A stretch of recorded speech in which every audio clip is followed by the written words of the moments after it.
I'm speaking to you from the roof of the Four Seasons Hotel in Ashgabat at the end of what has been a remarkable and devastating night of airstrikes on the Turkmenistan capital. I should say that we here at CNN, alongside our BBC colleagues from the UK, remain the only two foreign news teams in what was now a vociferously anti-Western country.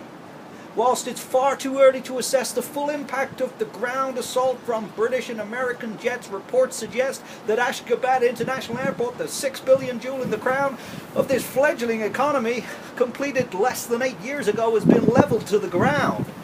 Speaking to my colleague from the BBC this morning, I'm given to believe that from the outskirts of Ashgabat, a thick black smoke of cloud can be seen rising from what we can only assume remains the Turkmenistan's oil and gas facilities. On the same day that many Londoners wake up to mourn the burial of their loved ones at the hands of what was undoubtedly the largest and most devastating terrorist attack the world has ever seen, the people of Ashgabat awake to a scene that I can only describe as total annihilation. And I really have to say, having many times visited Turkmenistan between 2018 and 2022 to report on the exponential economic acceleration that transformed this underdeveloped Soviet relic to a booming westernized tiger economy. It's almost inconceivable.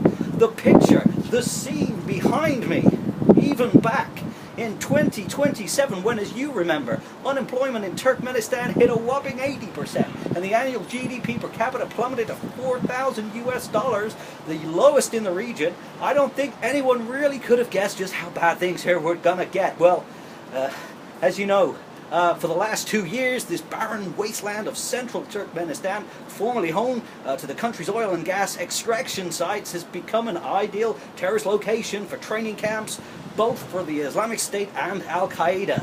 But I don't think anyone here in Central Asia or in the wider international community could have even predicted just how significant the impact of diplomatic isolation would be, or how deep-rooted the hatred for the West would be in what has now become a hotbed of extremist ideology.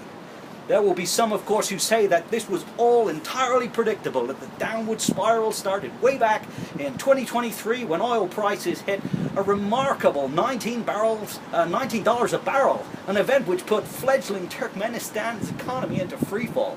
And of course, it's true to say that the actions of many of Turkmenistan's major global trading partners at the time was pretty damn aggressive, with our own Hillary Clinton receiving particular criticism for coercing the Turkmenistan government into ceasing gas production for 6 months.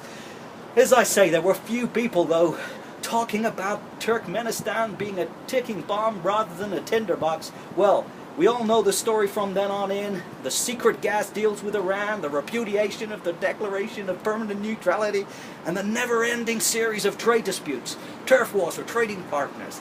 And it's left this glimmering economy that you see behind me on its knees. Well, I do think it's worth pointing out, though, that whilst none of us saw this coming, what we really didn't see was the absolute U-turn in ideology. Well, the program of liberalization, which started as far back as 2015 with Gunsha Mammadova's Project Open Zone, in one fell swoop facilitated the proliferation of unrestricted internet access.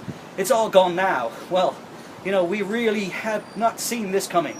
The money dried up, of course. The backlash is against the West, and those who grew accustomed to the trappings of the Western culture that flowed into this country, well, you know, they're looking pretty angry at those multinationals now, and they feel they've left them behind.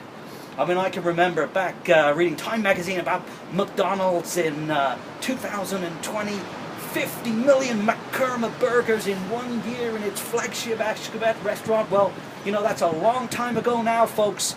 Anyway, that's from me, Sam White, reporting from Ashgabat in Turkmenistan. Back to the studio.